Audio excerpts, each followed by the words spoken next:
Wondering if I'll ever see my family again. And I'm wandering and rambling, rolling down. We're very proud to host this event tonight honoring activist foreclosure fighters sitting right in front of me here. Right now I would like to introduce, yeah, they're terrific. Right, you'll have a chance to clap later too for them. Right now I'd like to give a welcome or give a spiritual reading or something like that. So we're very proud to have him here. Right now, Jeremiah Calladay.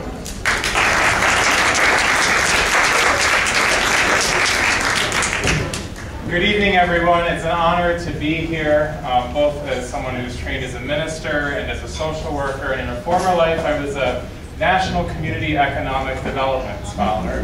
So I really understand intimately the importance of the issues that you're working on. I want to give a special thanks to Dolores Perez-Cream and to the Freedom Fighters, to the 99% Coalition, and to the First Unitarian Universalist Society of San Francisco and UUs for Peace, which are so generously offering this space, and that these organizations have been allowed to meet here, and I think that's really wonderful, and just want to thank everyone. So, why are we here? The first thing that came to mind as a minister and as a spiritual leader is the words of Jesus. He had said, "You must be pure as the dove and wise as the serpent." Hallelujah. We are here because we are compassionate people, and we bring pure ideals for our world, for human relationships, and for the society in which we live. And we are here because we are as wise as the serpents. And we see what's going on all around us. We see that there needs to be collective action taken to stop this foreclosure crisis and to stop this abusive and exploitative economic system that is keeping some people have-nots while privileging others with unspeakable... Right now I would like to introduce, yeah, they're terrific. Right, you'll have a chance to clap later too for them. Right now I'd like to introduce the cooks who prepared our dinner. Could you come out, Chef Nancy Nielsen?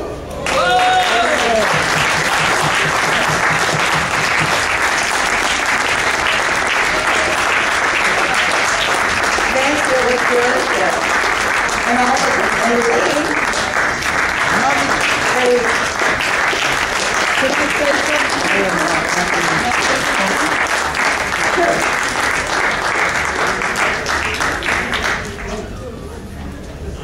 Hi, I'm Mother Jones, and this is my second time serving you guys. And I just want to let you guys know that y'all look good. So, praise the Lord and keep up the good fight. It's very much needed. Thank you. I'd also like to thank all the members of the 99% Coalition for helping with this, putting this together. It takes a lot of people to do this. And right now, I'd like to introduce a fellow Milwaukeean from my hometown, Milwaukee, Wisconsin. Will Durst is an American political satirist. He's been called the modern mix of Mort Saul and Will Rogers. He has worked at over 100 jobs in his life. He made a prophetic observation at an anti-war fundraiser in the Castro Theater in July 2004 about the expanding U.S. wars and how we're, quote, paying for this with a tax cut. Please welcome Will Durst.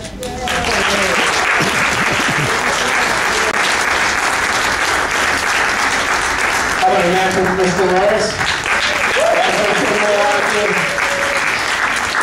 From the 414 and 415. Milwaukee's a great town to be from.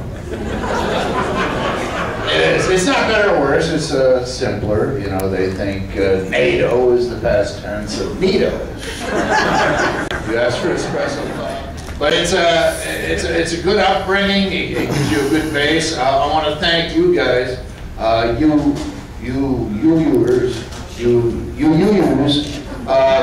everybody here. And I want to thank everybody for doing the great job, because it is a job and you don't get paid for it, so it's even harder. I'm not a satirist. Everybody says I'm a satirist. Nah, I'm not a satirist. Stephen Colbert is a satirist. He says stuff he doesn't mean to make a point. I just tell jokes. So you say satirist and everybody thinks you have goat legs or something. So, I'm a political comic, and which means I'm buffeted by the winds of fate. It's up and down and left and right, and sometimes there's absolutely nothing going on, and I'm screwed. But not now. And I have so many people to thank. I will tell you though, the hard part, being a political comic, is not coming up with the new stuff. The hard part is actually getting rid of the old material. Because you get halfway decent at something and you work for months on a joke and you're shaving syllables and working on the gestures and boom, you get to kick it out of the nest. For instance, my William Howard Taft material just doesn't have the same bite. You know what I mean? Reagan was wonderful. Reagan was great for political comedy. Remember, he was shot and he didn't know he was shot. I don't know about you, I'd like a president with a central nervous system. Dan Quayle, a cornucopia of delights. His biggest fear was that George Herbert Walker Bush would die in office and the next guy wouldn't keep him on as VP. And that's why I like working for adults, honest to God. I do that joke at a comedy club and they just stare at me. Bill Clinton was good. Bill Clinton was good for comedy. I never had sexual relations with that woman. He was pointing at Helen Thomas. He meant that. And then there's something that we in the business called the Golden Age. And I know Bush sucked for the country and the planet and the hemisphere and the solar system and the universe. But for me, he was pure gold. I wasn't but a single cog in his No Comic Left Behind program. Honestly, God, he was like if Reagan and Quayle had a kid. He was. A Wheel of Fortune president in a Jeopardy world. And I always carry these 3x5 cards around with me, for notes and stuff. And at the end of Bush's second term, I'm not kidding, man, I'm not making this up, I had both sides of a card filled with verbatim quotes. I didn't embellish at all, just pure quotes from George W. Bush. One was, I think we can all agree the past is over.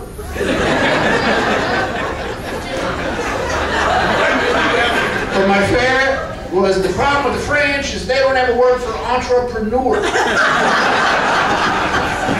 You can't make stuff up like that. And Obama was tough. And he is, I mean, the outsized kind of response against him, that's where I find the humor. Because Obama, there's no scandal. I mean, Clinton was a corpulent womanizer, and Bush had the DUIs and the DTs and the STDs and the ADHD, and Obama, he's smooth. There's nothing. He's like rayon pajamas on silk sheets and zero gravity.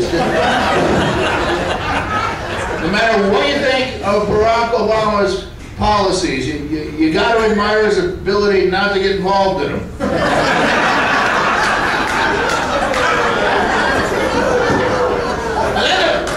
Ridiculous birther nonsense. He was born in Kenya. No, he wasn't. He was born in Honolulu in a manger. We all know.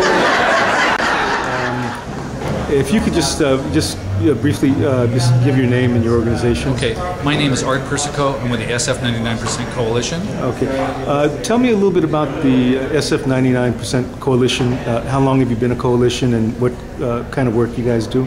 We've been together since October 6th of 2011.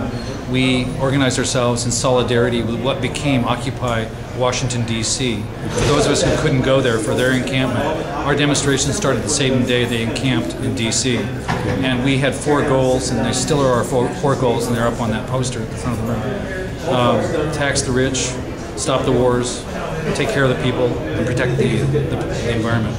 And we've just continued to meet together as an organization since that demonstration to do what we can to pursue those 4 goals. A lot of our focus has been on civil liberties because the National Defense Authorization Act is the annual spending bill. They attach some clauses that undermine civil liberties in this country. And so we have been working on that, and this year we were able to get a resolution introduced. It's actually going to be introduced on February 12th by President of the Board of Supervisors, David Chu. This is an effort that is going on around the country. Localities are finding that they can enact resolutions because action in Congress is stifled by the military-industrial complex. Yeah. And the powers that be want to be able to use indefinite detention as a threat against activism, we feel. Yeah. But it's an undermining of our basic rights under the Constitution and the Bill of Rights. So. Okay. And we're at the Unitarian Church this evening for Spagetti Dinner for foreclosure fighters. If you could maybe speak on that. Yeah, this is our second annual fundraiser, second annual Spagetti Dinner for the 99% is a fundraiser to fund our activities throughout the year. And this year we're honoring foreclosure fighters in San Francisco from Occupy Noe, Occupy Bernal, and ACCE.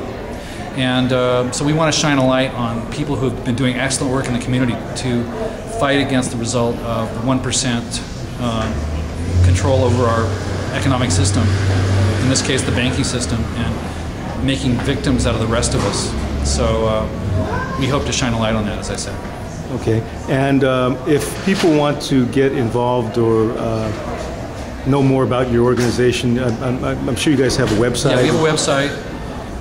Just Google SF 99% Coalition San Francisco or San Francisco 99% Coalition. Okay. Do a search online for that, and we meet once a week here at the Unitarian Center, 1187 Franklin at Geary, Tuesday nights at 6:30. And just look at our website for more information. We would like to do more on each of our 4 goals that are pretty comprehensive and pretty ambitious. And we're only limited by the number of people, I think, that get involved. We're not saying we're the only place to get involved in these, but we're just one place to do that.